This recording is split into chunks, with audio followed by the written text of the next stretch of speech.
Good morning, everybody. Wel, folks, het ze me maar door verzameld. Oh my God. En een samstuk. Meer en een fremde radio. Meer hebben een samstuk. En de Elam zit met paar zo. En dan tillen we met de CO treffen. And for those who didn't understand that, we have a visiting minister, so we're having church on Saturday. And Elam's going to say a few words. Oh my goodness. How am I Good supposed morning. how am I supposed to compete with that? So I think somebody should tell a joke, because the whole part of this program is that we start in, light and easy. And who wants to get into that stuff right away, huh? Who's got a I joke? was Amish. I don't have jokes. Well, and I only have Amish jokes, and you don't want to hear them. That's right. And I just Janine, stood you're in the not corner funny. and laughed at the joke, so. Well, you were the good wife, huh? Like what they say. Sorry.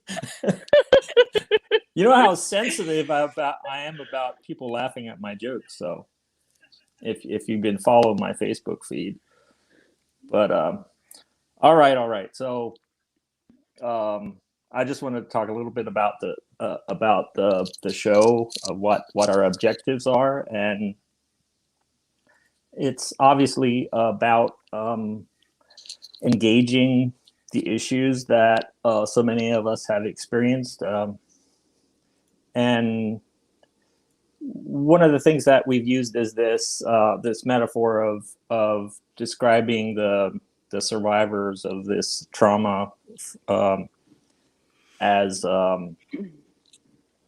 people drowning in the river, and that part of what we strive to do is create an atmosphere where we can help each other figure out how to get to shore. We're all in this struggle, but it's also some of us get to a stable place and security. It's asking the question, what's our responsibility towards those who are not as fortunate? And a part of that is metaphorically going upstream and asking, why are these people ending up in the river in the first place? So that's sort of our objective, and we have Audrey with us today, and she's familiar with these traumas, and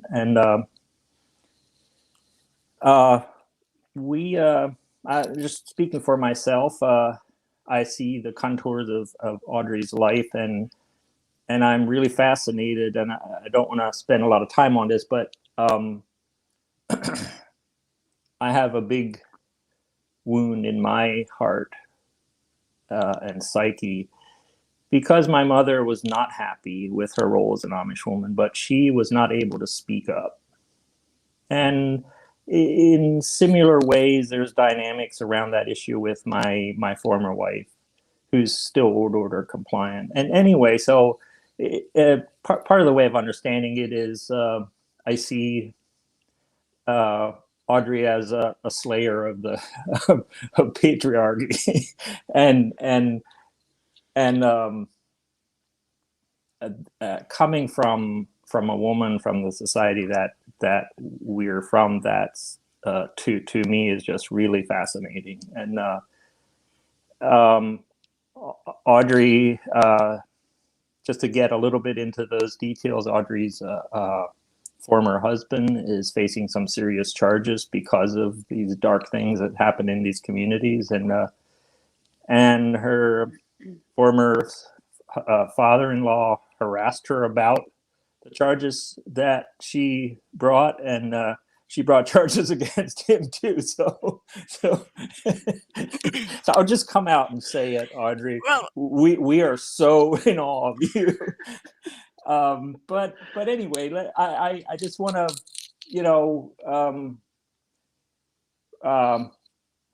I want to make today's program about you. You're a mother of 5.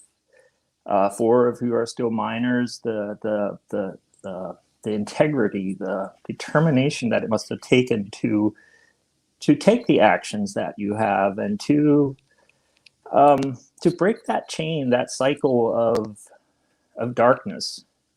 That's what I'd like to focus on. To who is Audrey P. McCall Kaufman? Did I say that name right? It's actually Malco, but yeah, it's Malco, hard to thank pronounce. you. It's yeah. And I'll just English is my second language. take it away. Tell us what anything you want about this journey. I think I actually have something to add to what Elam said. Is so, like, for those who are familiar with my story, my own biological mother knew that I was being sexually assaulted as a child. She did not report it. There was nothing done, and every time I reported it to her, the sexual assaults got worse. The terror that I lived in, the horror that I lived in, got worse. And so, part of my awe for Audrey is that how did you, as a plain woman, like, how did you figure out what to do to help your children? Well, first of all, before we dive into all that, I just want to say to both of you that I'm sorry that your mothers didn't step in for you. I'm sorry that they didn't come through for you, because I know from personal experience what that feels like. And that's what drove me to stand up for my children. I was also sexually abused and raped, and yeah, abuse on every front as a child. And my mom looked at me when she still only had 6. I was the oldest of 12. She had 6 children, and she looked at me and she said, I don't know what to do. I don't have any options.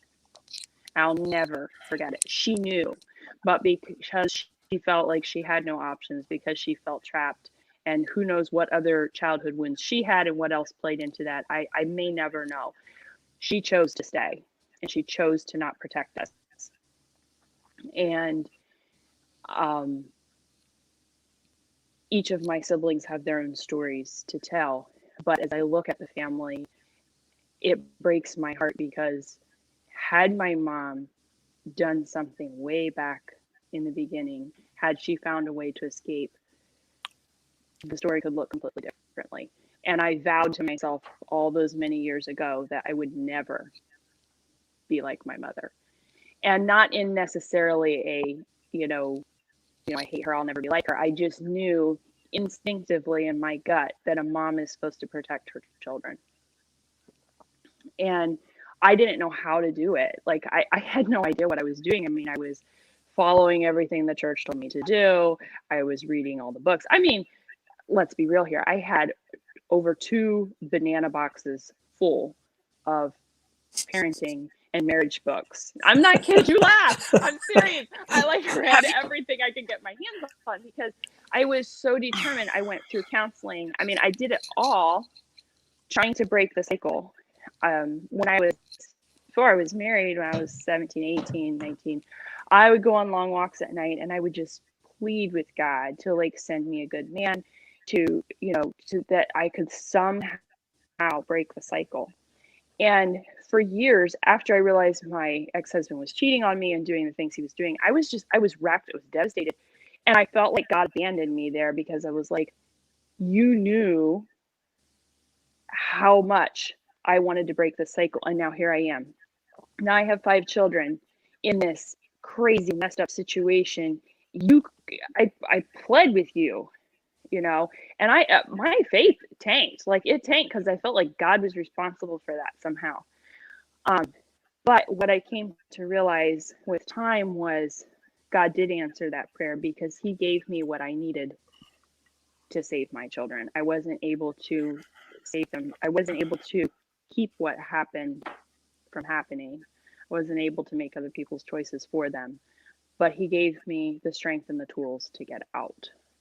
And so it all started with the whole thing of knowing instinctively that the fact that my mother didn't protect me, I knew that mom had to do more.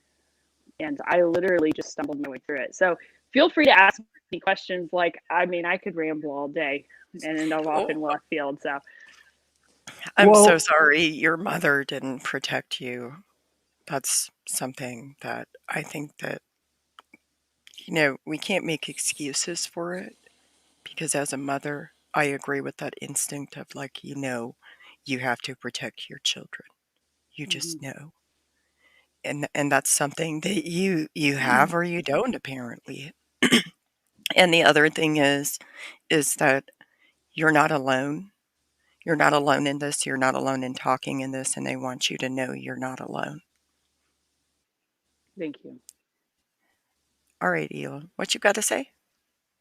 well, just to reflect on, I think one of the issues for this subject is, uh, what were my mother's options? It's there's no factors. There's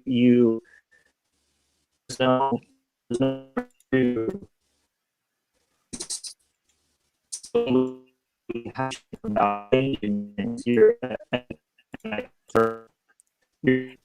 Hey, you're, Elam, I can't understand anything you're saying. You sound like a garbled robot man. It's like you're frozen on my screen. I'm not sure why. Yeah, you might want to try I'm freezing. exiting the studio and coming back in or How, something. how's it now? You're still frozen. Better?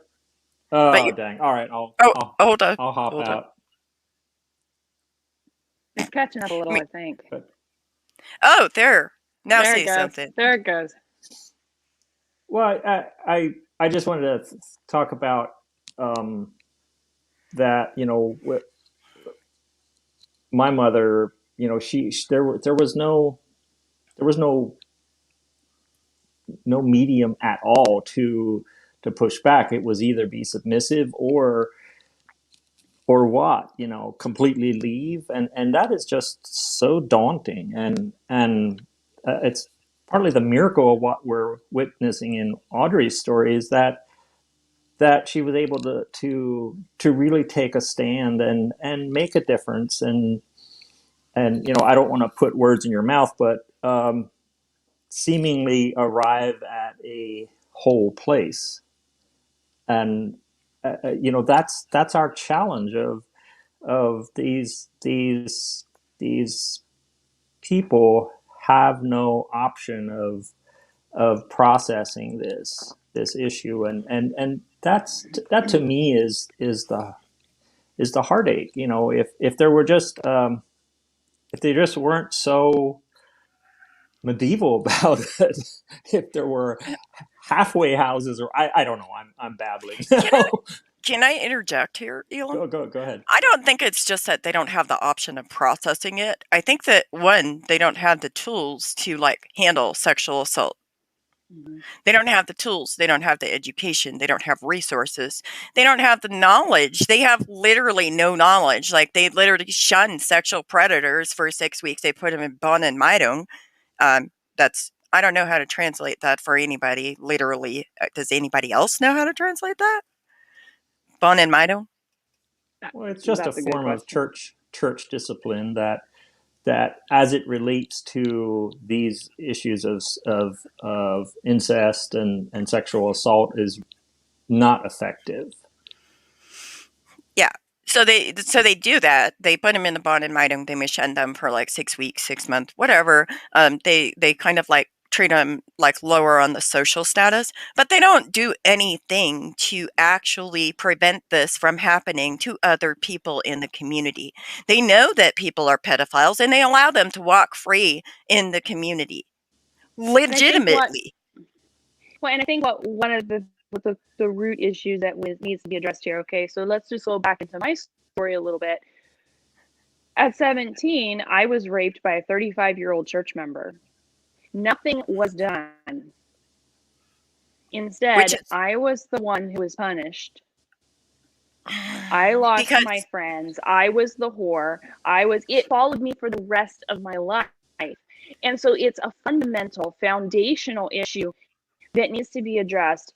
It needs to be changed. And until that deconstruction can happen and the foundation can be rebuilt around sexuality and assault and all the multiple issues that play into it, we're going to keep beating our heads against a brick wall. We can report till we're blue in the face. We can have all the structure that we want. But as long as we're still blaming victims, as long as we still don't understand healthy sexuality and crime, we're going to just keep going around in the river. We're just stuck in the whirlpool. I think that's a really, really good point to make, Audrey. Like, I personally witnessed people that were sexually assaulted and like they were punished. It's like the church like blamed at the community collectively punishes the victims. And And even if they you don't, know, go ahead. and you know, if you kind of go back into my story, like part of what happened to me is, so I reported these sexual assaults that happened.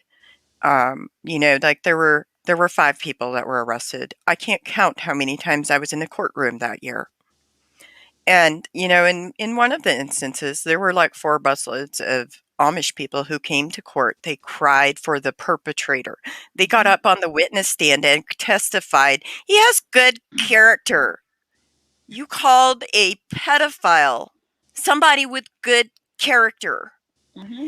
And then after all the cases were closed and the sentencings that happened, my oldest brother died, and that's a whole other sorrow for me.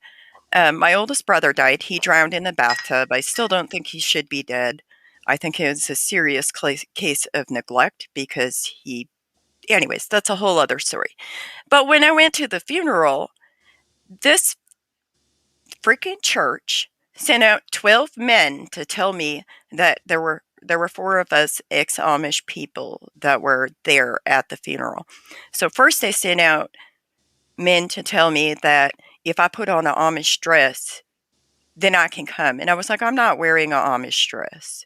I am covered. I am modest. I don't know what your problem is, but I'm not wearing an Amish dress.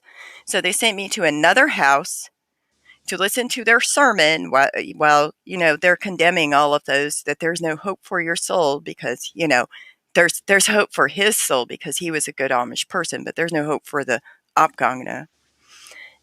Anyways, when we go back to walk through and view him, they sent 12 men out there to tell me that I am not allowed to walk through and view him because it is my fault that people went to prison and are not there and able to say goodbye to him.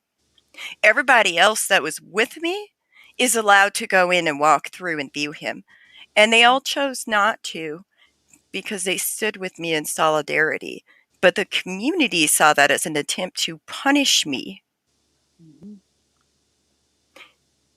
And those are the types of things that they do to the victims. They try to punish them at every turn of the road.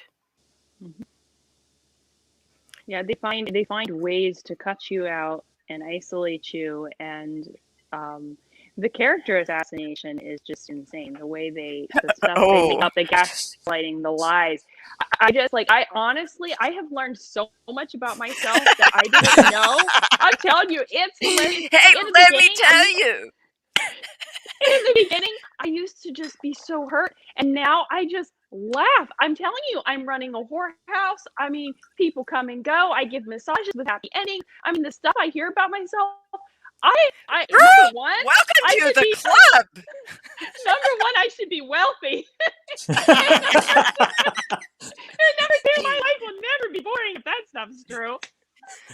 Hey, let me tell you what one of the things, other things that the community did is, so I lived around the community for a while, and they like harassed me through the legal system. Like Yeah. the sheriff's department was like literally questioning my friends like every month on my whereabouts because the community was calling the sheriff's department and claiming I was doing all these crazy things. They said I was on drugs, which is funny. I've never done that drug they said I was addicted to. Secondly, I was pregnant, which is also funny because, I mean, it took me 3 years to pop out that baby, more than 3 years, like 3.5 years. And that baby only weighed like 5 pounds. Thanks. No, they And come I up was with a it. whore, and I was Jezebel, and you know all the good stuff. Oh, I'm It's Jezebel, but that's fine. I'll take that broom and ride it all the way. man, Five I and a should have half put inch it. heels. What was that last line? I She said said in 5, 5.5 inch heels. Okay. all the better to crush somebody with. Oops. So Audrey, if you're free to do so or comfortable, where were the communities that you lived, and Okay. what was your church affiliation? So I was not born Amish, for those that are listening that don't know that. I was born to pot smoking hippies. And my mom started attending the Baptist the Baptist church when I was around 4. She started homeschooling my brother and I. Sometime around the time that I was 6, my dad started attending church, and then we started church hopping from one church to another until we were home churching. And then we attended the older German Baptist brethren with the horse and buggy. Well, first cars, and then with the buggies, like the old order. And then it was there that we found out about Almost Stoles group that had broken off of Aylmer, Ontario, and settled in Cookeville, Tennessee. So then we moved to Cookeville when I was about 15. We sold everything, threw everything out, crushed everything that wasn't acceptable, and packed everything we had to move from Indiana to Tennessee. And that's where life really began. And we lived with Oh boy. with outhouses, no running water. Like it was primitive. We didn't have engines, any of that. It was horsepower, water power, kerosene. And Yeah. so I did that for several years, and then my parents left again and went back out. It was a variety of reasons. My dad was very abusive. My dad was a control freak, narcissist, most definitely. So he couldn't get along, and the culture barrier was huge. The language barrier was huge, and so he left. They excommunicated them, and he kicked me out. And so Elmo sent me to Yanceyville, North Carolina, which was a sprout from Union Grove, North Carolina, which would have been New Order. And how I ended up in all these little sprout churches that kind of did their own thing, I'll never know. But I think some of those can be the worst sometimes because the spiritual and emotional abuse in those cultish breaks are just, yeah. Anyway. Yeah. So do you feel like they all had like commonalities?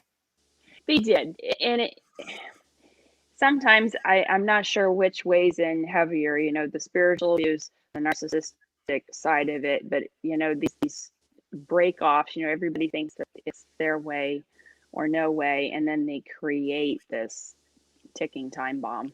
And every single one of the churches that I was in have all either fallen apart completely, are no more, or have been rewritten.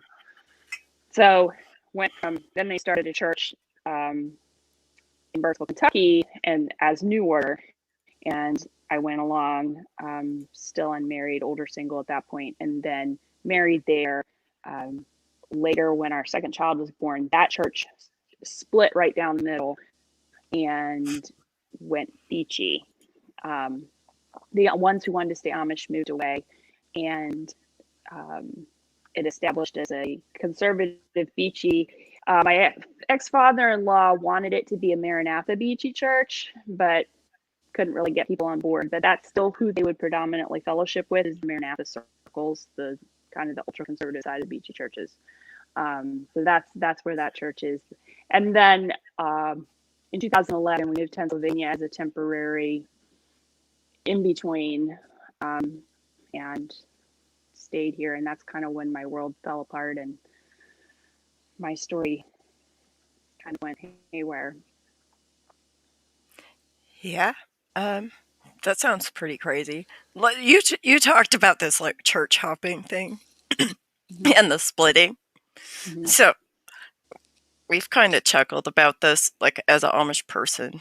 And it's not funny, but it is kind of funny. But as an Amish person, like what are your options if you disagree with the ministry? Because the ministry itself, the bishop, the ministers, and the deacons in the community, they meet twice a year and they rewrite the Ordnungsbrief, the church rules. And when they do that, like they decide everything about the community. So if you're an Amish person that doesn't have like any kind of say in what kind of rules your community is following, what are your options? You don't have any. Because if you disagree when they take their rote is a sham, by the way. That's literally a lie. That is the biggest lie that is perpetuated by the church to pretend to give people power. I never saw a single person ever disagree with the rote. Ever. And Yeah, I I was mean, told, as a woman, my rote has to go with whoever the head of the household is, whether that's your Yeah. father, your husband, your brother, whoever it is. So, first off, not only can the men not disagree, the women doubly can't disagree. You And don't they have have a no voice. voice. You have no voice as a woman. And in the cults that I was in, that's what I'm going to call them because that's what they were. They were cults. They were absolutely cults, even more so than the Amish around here. Like they had brothers meetings to make all the rules. So the men would sit around and make all the rules, and yeah, we had no voice whatsoever. I feel honestly that the women in the communities around me here in these Amish actually have more of a voice than what we would have ever had. The only women that had a voice were the ministers' wives who kind of were the pants in the household. And if you weren't good Yeah, and friends how with, they talk about them. yeah, and if you weren't good Oh my friends with, God! Did you hear? I'm sorry. if you weren't on the good side of those women, well, you were screwed. But Yeah. I usually wasn't on. I wasn't in their playbook. But anyway, So you but, found it hard. yeah, Sorry. the women didn't have a voice, and so going back to the whole sexual assault piece, and to me, it's a much bigger picture than rape and sexual assault. To me, I see it as a domestic violence issue, as a patriarchal issue, because the women are not equals. Well, there's The also women are. Go ahead. the women are subservient. Mm-hmm. They're second-class citizens in a culture that treats them like they have no value beyond bearing children and being a quiet, submissive wife. Mm-hmm. And if you cannot bear children, there's a certain level, like you lose social status for that, and people look down on you for that, and they kind of like have this whole like just the way they treat them is very unhealthy and unhelpful and unsupportive. And then another one is if as a woman, like my aunt lady, she never got married, and if you don't get married as an Amish woman, what value do you really have? Yeah. Well, and I None. think depending what community you're in, that varies a little bit. Like in the communities I came out, it was really bad. Like, I was 23 and a half before I got married. I had no autonomy whatsoever. They would still make me ride in the same buggy they went to church in, like with them. Like, it's so, like, you had no autonomy. You weren't, you had, what was personhood? I had no idea what it was. Like, there was none. You were under whatever man Exactly. you either lived with or your father until, God bless you, the day you died, I guess. But up And here, in some of these churches, it's a little bit different. The single women have jobs. They have, it is a little bit different, but it's still not healthy. so my question is so if the single women have jobs, like do you know, is that something that has to be approved by the man in their lives? Because in my experience, that's what I observed is if a single woman had a job, either her father or the ministry had to approve it. Like, it's not something that you just make a decision like, hey, I'm going to go work. It's something that has to be approved. If you wanted to open a bakery or a rug shop or, get a loom or whatever, like the man in your life or the ministry has to approve that. And if they don't approve of that, never going to happen. Yeah. Oh, and we have a comment.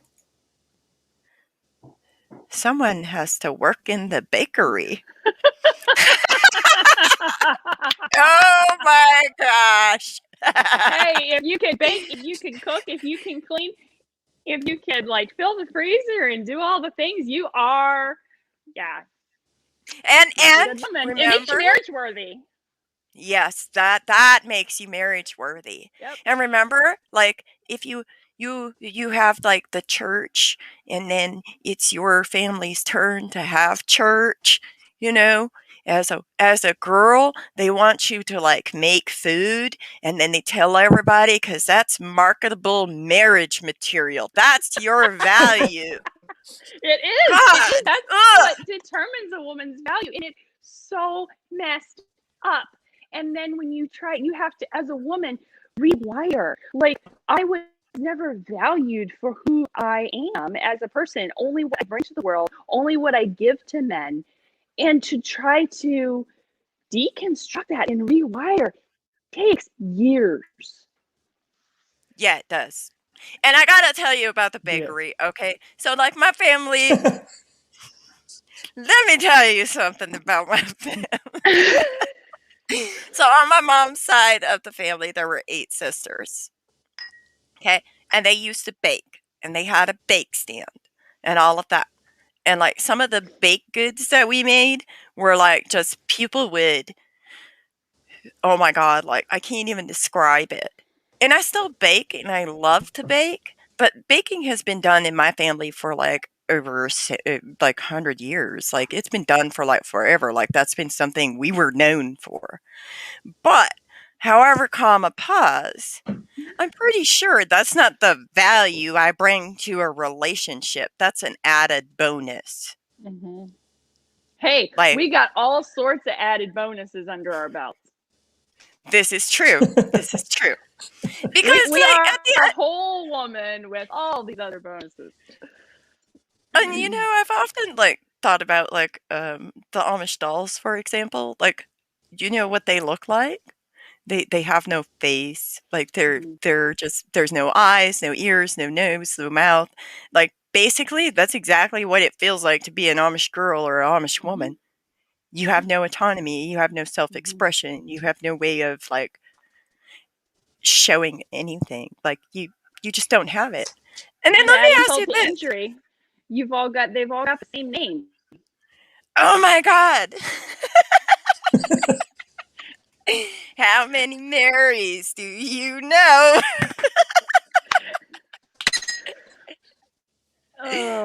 For real. Can I just in edgewise here for a second? Audrey, you mentioned riding the buggy, even as a 20-something. Am I still breaking up? Yeah, you sound like Robot Elam today. Oh, come on. Still? No, you're not. No, you're not. You talked about riding in the buggy to church and how you just didn't have personhood and I maybe just for the sake of the audience, pointing it out is that's what's so fascinating, that you were that person, in your 20s, no personhood, and now here you are, and is there a way we can sort of capture that and put it in a bottle and sell it? I wish, because I've got so many women I'd sell it to. Me too. I'd give it away. Oh my gosh, I'd give it to them for free. I have, and this is something I've talked with like the advocates. So I work with multiple therapists and advocates through the court system and everything with this whole situation with my kids. It's been fantastic to, hey, I love being on a first name basis with the state cops and the whole 9 yards. It's lovely. But anyway, I've asked the one advocate multiple times. She works with rape victims, mostly, of course, outside the culture. And we've talked advocate to advocate. You know, why was I privileged enough to make it out when so many other women inside the culture and outside are not? Because I feel like if I could find the answer to that, I could be more powerful in helping women. And she said, Audrey, I've done this work for 20 years. And she said, I'm not sure I have an answer. She said, some women are literally genetically wired differently, and they're able to. Others, it's because of what they've been through, and they've allowed it to make them stronger. And she said, other women, she goes, I have no explanation for it. Because in the work I do, I look at women inside and outside, and I just shake my head sometimes. I'm like, how can you not just do what needs to be done? Like, I just want to just pick them up and carry them across the finish line. I can't do that because, like a butterfly, if you peel it out of the cocoon, it won't survive. They have to find their way out, and I can support them, but I can't do it for them. So I often ask myself, what was it? And I don't think it was any one thing. I had a horrific childhood, but from the time I was very small, I was always very compassionate, very empathetic. I was always looking for a way to grow. Always. I look back, even as a small child, what can I learn from this? That's how I approached life. What gave me that? I'm not sure. But I learned to work hard. I learned to push through. And then as I came into this broken place in my life where I was completely shredded and pulled apart and everything I knew fell away. There was different people that played different roles in my life in different seasons. And a lot of those people aren't even in my life anymore because, some of them were just there for the moment, and they gave me strength, or they brought something into my world that somehow empowered me. And I look back as, it was a circular spiral, that, staircase that just went up, up, up.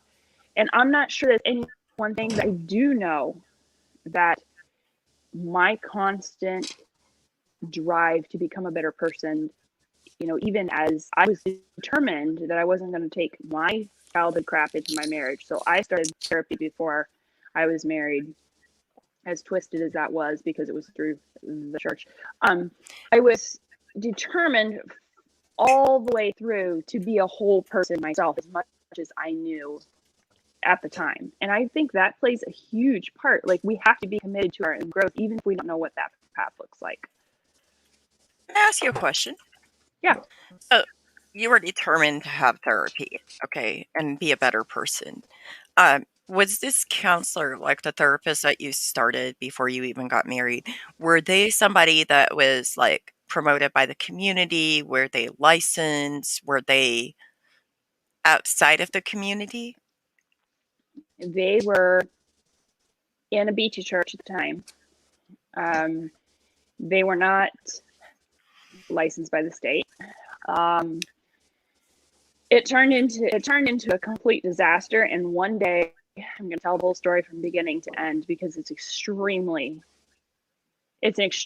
big piece of my story, and the world needs to hear it because it happens all the time.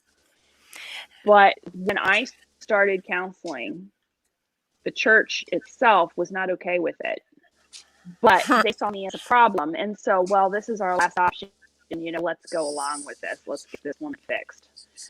And you laugh, Elam. You laugh. I swear. No, I laugh because the church had a problem with me. They tried to tell me to go to one of the ministers for counseling, and I ended up seeing a licensed therapist that worked with domestic violence victims, and they did not like it, and they were trying to make me stop going, and I threatened to leave the church.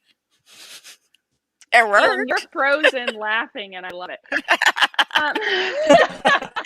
Yes. Boy. It's frozen laughing. I love this. Technological problems. And what the one thing that they gave me that I will acknowledge is they gave me the understanding that Jesus was present with me in my pain. They gave me a foundation, however warped it may have been, the rest of it may have been, that God was not who I was taught that he was, because all of my childhood, God was up there with a great stick, and if I didn't jump high enough, fast enough, and ask a bunch of questions on the way up, I was going down. And so that was powerful. In I've often said I would have never made it through my marriage crisis and what I've been through with my kids if I wouldn't have had that. But they were also the ones who blamed me and shamed me for my rapes, and that got very, very twisted. And then later on, when I was finally onto what my ex-husband was doing, when I finally started to get to the root of it, I started to understand what the fuck was really going on. That's when all of a sudden they flipped against me, and it went psycho crazy after that. And yeah, that's another story in and of itself. But it's just proof again that these unlicensed counselors, these people that are promoted by the church, They're not qualified, and they don't have the education or the tools to actually help victims. Because They don't have any when you talk about like them talking about like the victim blaming and stuff like that, like I know in my case I was told, like, if you really didn't want this to happen, like, it wouldn't. And if you really truly believed, it wouldn't happen. And so those are things that are common threads that I've found with a lot of victims. And thank you for sharing that, because for me, I feel like it's important to kind of talk about that a little bit, because that's also spiritually abusive. It's almost like the churches are kind of, in my opinion, they tend to be really narcissistic and patriarchal. And it comes out in the way they treat those victims. Like another one that I was told is that I didn't pray hard enough.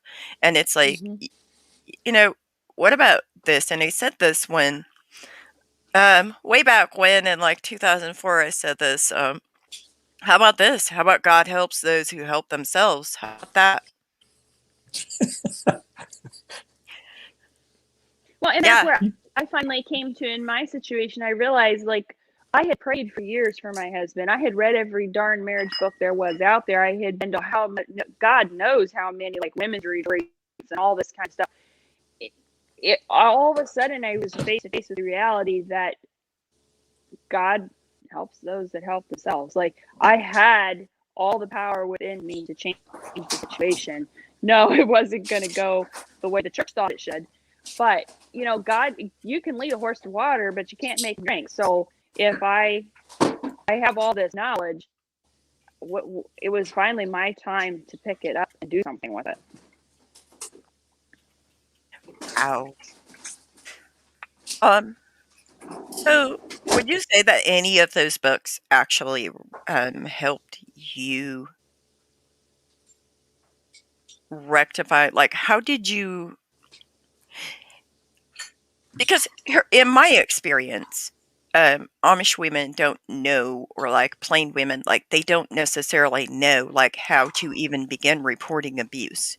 Would you say that that is true? Yes, I would agree with that. I didn't know. I mean, when my children came to me and started telling me what had been done to them, I wasn't shocked by any means. I had been suspicious for a while, but I wasn't sure what to do with it. I knew it had to be reported. I knew something had to be done. I knew I had to keep my children safe at all costs, no matter what that looked like. I knew it wasn't going to be pretty, and I was scared out of my ever-loving mind. I was terrified, but I knew I had to do something with it. And I called my therapist, and I'm like, okay, so what do I do with this? Do I call the state police? Do I call CPS? Like, where do I go with this? And that's when she was like, okay, you need to call the hotline.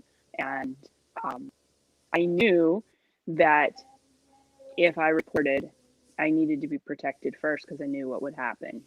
So when I reported the abuse with the uncle, I'm 600 miles away, so that didn't really matter. But when I reported the abuse from my ex, The other one. that was a different story. So I went for protective order immediately. That was the first thing I did is I went after the protective order, and then I made the report like right on the heels of that. So, was this therapist an actual licensed therapist? Yes, yeah. Were they So outside of the community or inside of the community? they were outside. So I left. Let's see, I would have left 7 years ago in January. It was the last that when I quit attending the Mennonite church completely. And then 8 years. Sorry, yeah, would have been 7. Was it 7? No, 7. I got get these dates straight. Too many things happened in too short of a time. And then I filed for divorce the month following, which would be February, because at that point I wasn't ready for divorce. I just knew I had to get out of the house because we were dying, like literally dying. Mm-hmm. I had one child cutting herself. I had another child who was trying to kill herself. I was on the floor sobbing my guts out most days and falling apart. But at that point I didn't know anything about the sexual abuse.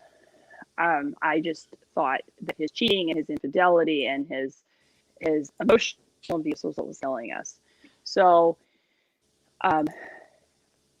fast forward, I was separated from him for 2.5 years. The state forced him out of the house, and I told him he has to get help. And that's when his dad, the infamous phone call from his father, I'll never forget it till the day I die. And he sits there and he tells me that one of these days, my back is going to be up against the wall with the law. And then I'm going to find out who's really in charge. And they're going to take my children. They're going to do this, and blah, blah, blah. And I stood up to him for the first time in my life in 20 years. And I said, no, that's not how this works. Now, I was shaking when I said it because I was scared on my mind. But I still Of course knew that's you not were. how it works. I was like, no, this is the United States of America. This is the state of Pennsylvania. And they don't take kids from moms because I am a good mom. And I knew that. I knew I knew anything that came from him was just a scare tactic at that point. Yeah. But 2.5 years later, Mike did the whole so-called therapy program at Life Ministries. And I did not engage with his therapist. His therapist did reach out to me once, and I refused to engage because I knew what they were I knew they were just going to play me, and I wasn't interested. Later, I found out his therapist knew virtually nothing of his infidelity and what he was really into, like bestiality and all that crazy shit. But 2.5 years later, he convinced me that, he was sorry. I shouldn't say he convinced me because I didn't trust him, but I felt like I should go back for the kids' sake and try to make it work one more time. We were back together. We bought a house. We were back. We did the whole vow renewal. Like I was going to do this right. And I could not physically engage with him. I couldn't, I did not trust him. I knew, my body knew something was off. And 4 months later, I found out he was lying to me the whole time, lying to me a blue streak. And that's when I said, enough's enough. You have to leave. Well, that's when shit got crazy because that's when he and one of my best friends and Steve Stutzman and Joan Faith Fisher, who used to be my counselors, and I could go down the list and name a whole bunch of people, tried to gaslight me, manipulate me, control me, and make me look like I was crazy and that I was some kind of whore, and tried to frame me in an affair to take the kids from me so he could get use of the home. And essentially I'm homeless, so I can't take care of my kids. And he was going to hire me to come back and care for the kids and homeschool them. Like he put a tracking device on my car. Like it got so crazy. And I thought I was losing my mind. I got raped. I got at a work party because I drank, and I own that. But my world spun completely out of control, and I thought I was losing my mind. And that's when I was like, I was January 4 years ago that I started with that therapist. It's like I'm I'm going to figure this out for me. I don't care what he does with his life, but I have to be okay. I have to take care of my kids. And when he did the flip on me, when he realized I was onto his game, and they all tried to cover for him, and they all tried to like mess with my head to try to control me and keep me, from actually knowing the truth and escaping. Um, yeah, that's when I realized that I better figure this out, because my kids, I'm the only, what's the word I want? I realized I was all my kids had. And that's when I became badass. And it was a stumbling, terrifying, horrific journey. The trauma, I can't even tell you the trauma I went through. And I still have CPTSD from it to this day. It's a lot better, but it was hell. And someday I'll talk about all those details, but with the court I case mean, pending, I won't go into all that right now. CPTSD, 17 years. It's real. It's It real. And is. it's hell. It's really real. And what people don't understand is, like, I've had people tell me, let's talk about CPTSD for a minute. So I've had people tell me that, like, only military veterans of wars have PTSD, and I'm like, that's a lie.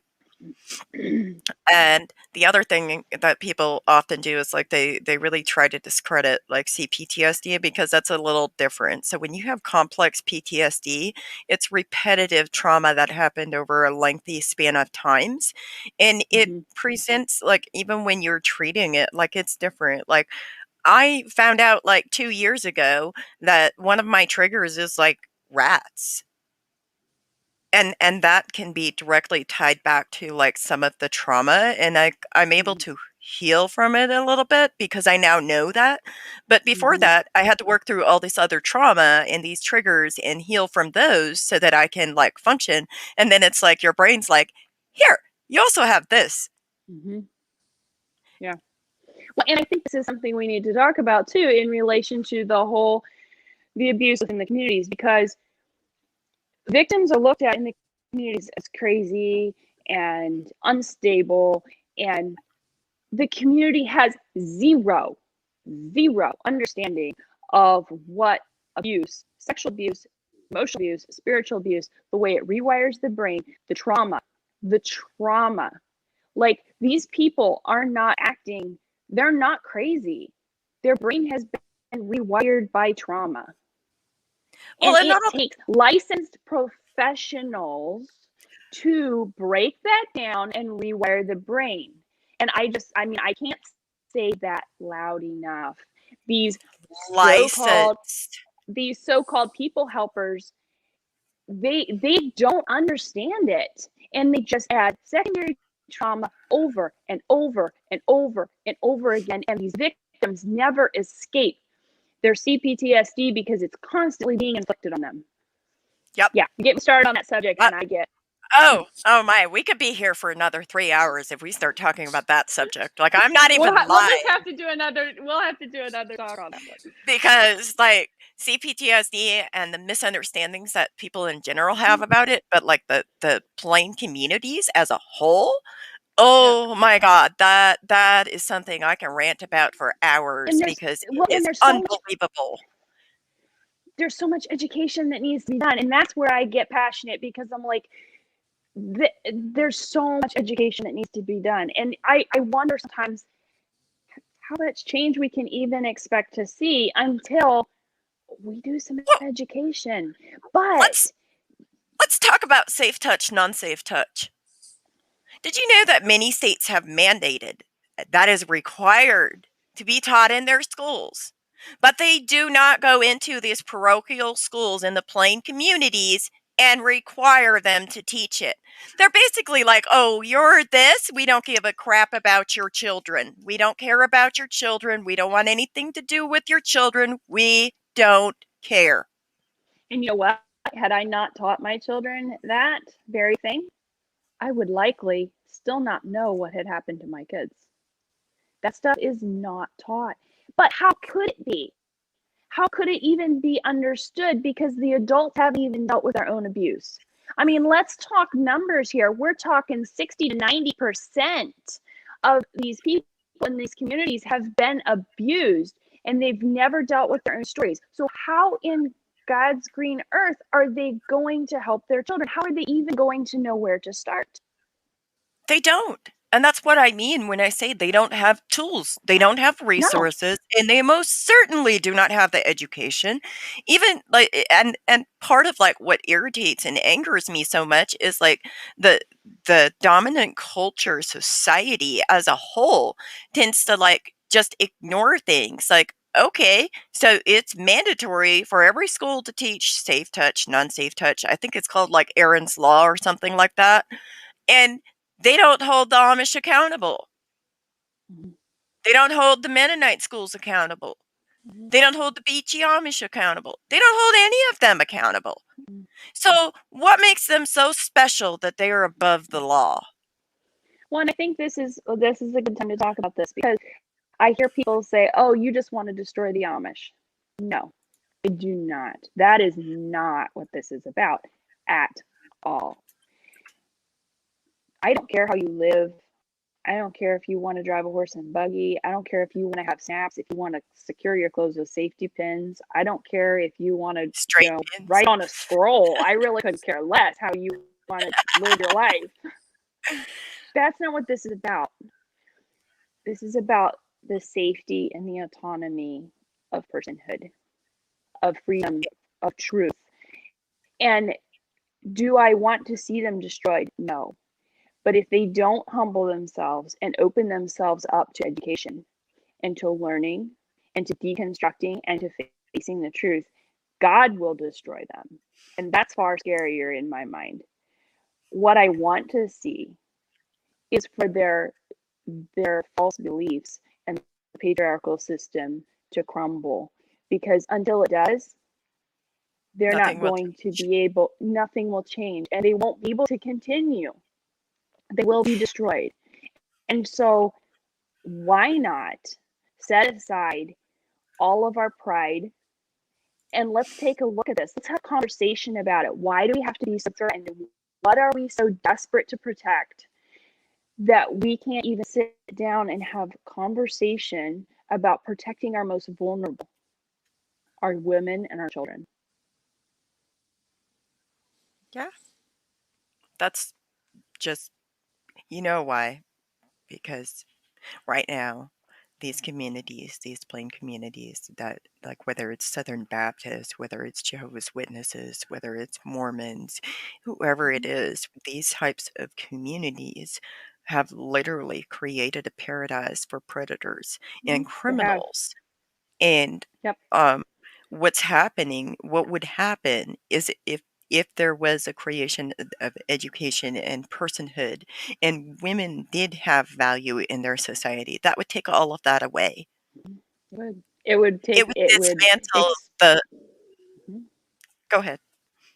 No, it would expose the criminals. It would hold people accountable, and they don't want to. No, because yeah, denial is a very powerful tool. I often feel like the church is in a way, like, think about this, is like when people go through grief and they go through the stages of grief, like, or like trauma, like, think about the denial. And Mhm. it's almost like the Mhm. church and communities as a whole, they're in that stage of denial and they stay there. And Mhm. it's like this narcissistic parent that you have that just looks over your shoulder and constantly judges you and Mhm. gaslights you and manipulates you. But we have a question from our audience. Ooh, I can't hear. A question off what you were saying, how the Anabaptist churches are not held accountable. Do you think it is partially from a lack of solid statistical evidence of how widespread the abuse issues are? I feel like we have loads of anecdotal evidence that never really gets heard, and the legal system views these churches as immune from problems of the abuse. This part of what I see as a problem is like if you start going back and looking at like court cases and stuff like that, think about this. In like the Wisconsin versus Yoder ruling, if you read the footnotes of that ruling, you will literally see legal professionals talking about Amish people don't commit crimes and they govern Mhm. themselves. Mhm. That's why they're not held accountable. Yep. Because even It though they is. don't have the tools, resources, access to education, they don't even have good education. They publish their own damn books. Like, how objective can their education be if they're publishing everything that they're using to teach their kids? Like, they seriously, and then like governing We're themselves. we're approaching the hour, and I just want to say that it's been an honor. Thank you. The journeys that you are on, both of you, are beautiful and inspiring. And out of this Why? whole mess, if there's something worthy of celebrating, it's you. Thank you. Well, thank you, Elam. And why you gotta Thank like you. cut it off? Why do we have to stop? We were still talking. You're Well, you can talk as long as you want. It's your show, Mary. nah, I'm good. Well, should we gather again in like 2 weeks? No, I'm just kidding.